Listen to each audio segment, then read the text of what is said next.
Good evening, ladies and gentlemen. Welcome to your favorite English bulletin, The News. We are broadcasting live from Toyota Studios here in Lomé. Here are the headlines. Togo is taking a decisive step toward modernizing its public administration. The government has launched the construction of a ministerial city, a major structuring project initiated under the leadership of the President of the Council for Esazuna Singbe. It is aimed at strengthening the efficiency and coordination of state services.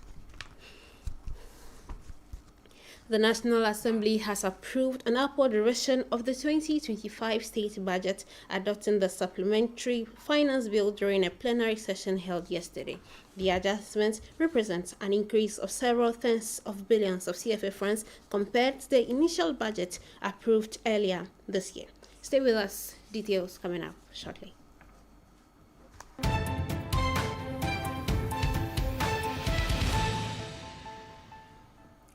It is always a pleasure to have you join us. A modern, integrated, and sustainable administrative complex will soon emerge in the heart of Lomé. With the signing of a partnership agreement, Togo officially begins the construction of its future ministerial city, an ambitious project designed to reshape public administration and improve service delivery to citizens. I will find Michigan tells us more in this report. The construction of the ministerial city is one of the major structuring projects launched under the leadership of the President of the Council for Esazuna Singbe. The initiative is a core component of the modernization of Togo's public administration. The signing of the partnership agreement with PFO Sokosim marks the imminent launch of this large-scale project, which is set to bring lasting transformation to the organization and functioning of state services.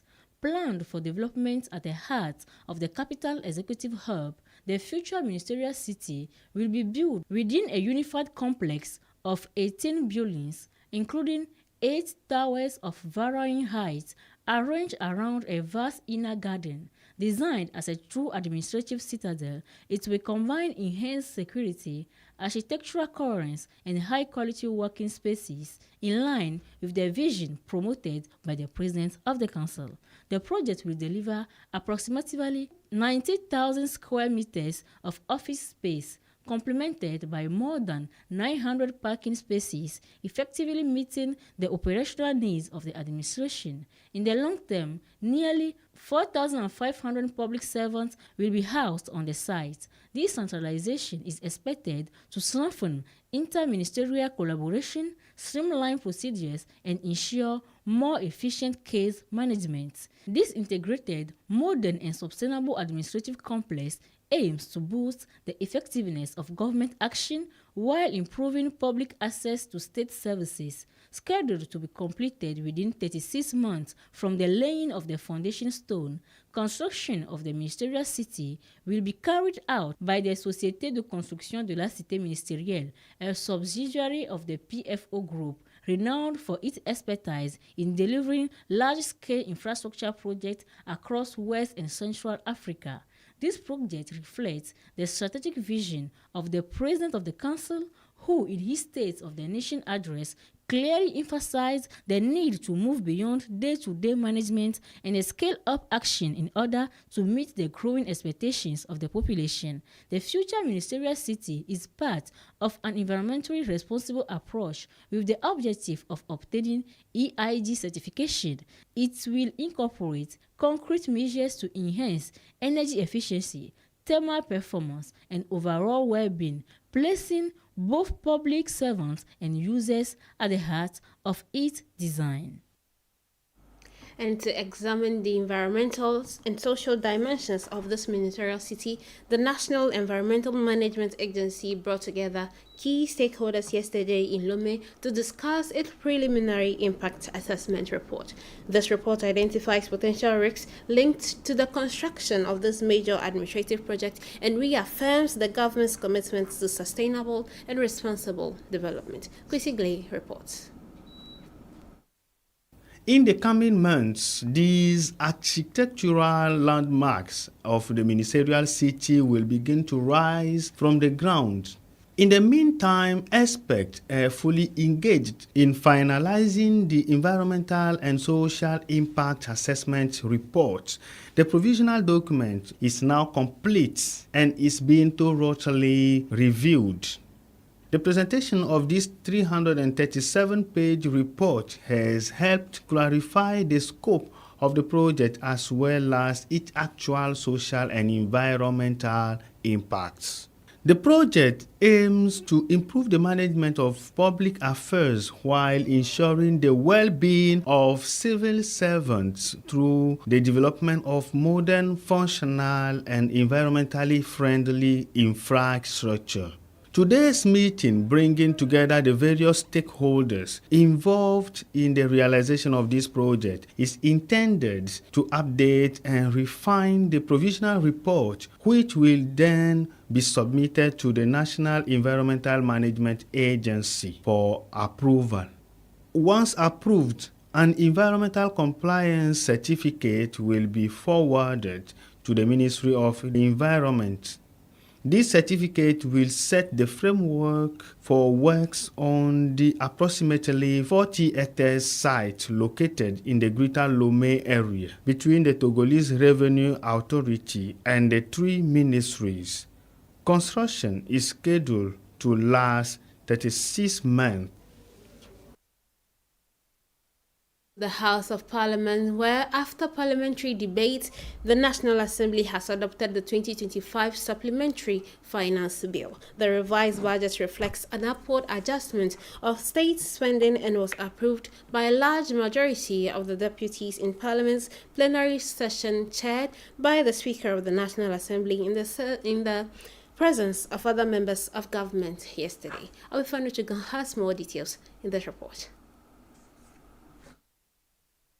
In line with the requirements of budgetary sincerity and transparency, the government submitted the Supplementary Finance Act for the 2025 fiscal year to the approval of the National Assembly, initially projected at 2,396.6 billion CFA francs. The revised budget now stands at 2,436 billion CFA francs. The reasons behind this increase of more than 39 billion CFA francs were thoroughly examined during the plenary session. For the unique parliamentary group, this budgetary adjustment is fully consistent with the public finance management vision of the President of the Council, Professor Singbe. The deputies approved the Supplementary Finance Act for the 2025 fiscal year by a large majority. The government, represented by the Minister of Economy and Finance and the Minister in charge of Relations with Parliament, expressed its satisfaction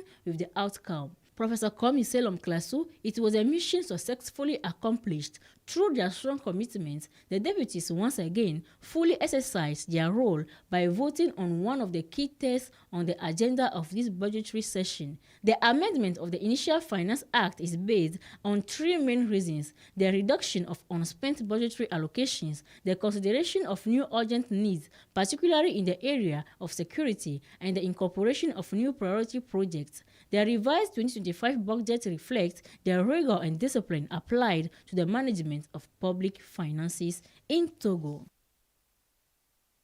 Intelligence today offers significant advantages for journalists, but at the same time, it also poses challenges of being the origin of fake news or fake information.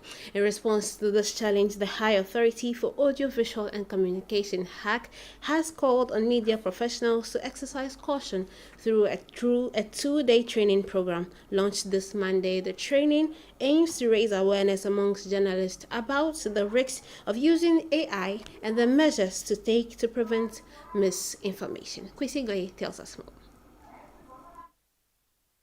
Images entirely generated by artificial intelligence, often accompanied by fabricated, misleading, or manipulated information, are being increasingly shared.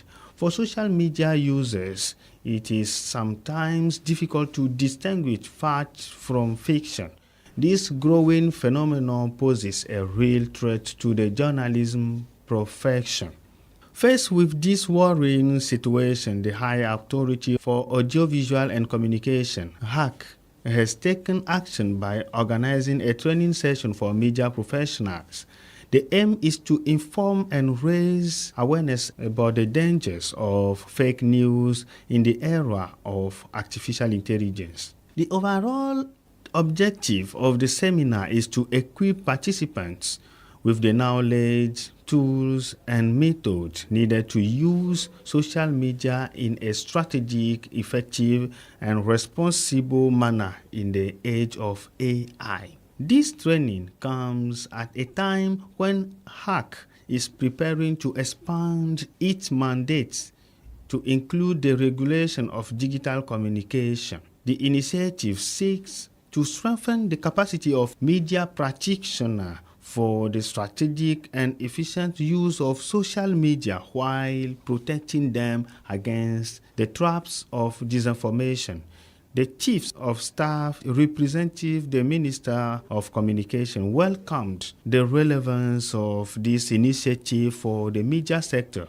He urged participants to be actively involved in discussions, stressing that their responsibilities and their credibility are at stake in the dissemination and publication of reliable, credible, and verified information.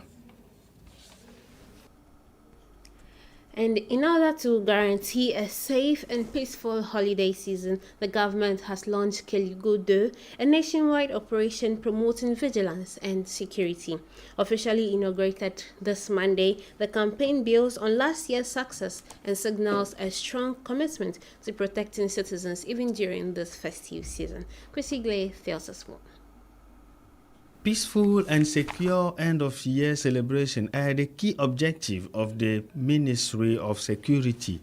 To this end, it has rolled out Operation Keligo 2, a comprehensive security operation designed to cover the end-of-year festivities and the New Year period. The operation brings together several units, including security forces and other relevant stakeholders. Its mission is to ensure the safety of people and property throughout the festive season across the entire national territory. Operation Keligo 2 reflects the firm commitment of the country's highest authorities to guarantee peace and tranquility for the Togolese population wherever they may be. The official launch of Keligo 2 follows the early December deployment of security forces nationwide. Through this reinforced security arrangement, the government is assuring citizens of calm, safe, and peaceful end-of-year celebrations. Lamba community members in Lome came together for the annual Sintu Harvest Festival, celebrating their culture, tradition, while promoting unity. The festival is a powerful reminder of the community's shared heritage and the bonds that keeps them strong. Awifanu Chuga.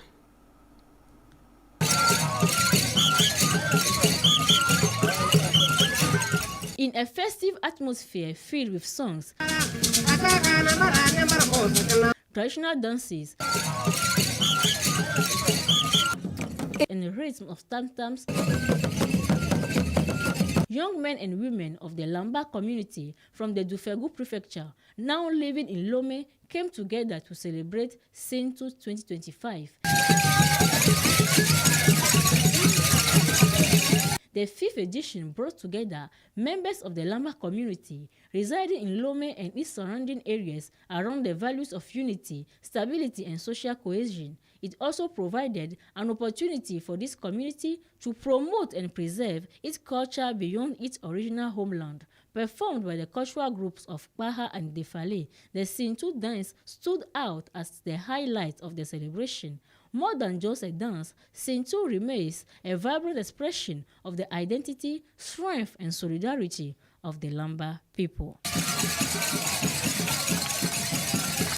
And do you already have a gift for your child this Christmas? Well, let's take you through town to explore the colorful toys and festive decorations, filling Lome's markets as the city buzzes with holiday excitement just a day to Christmas. Let's watch.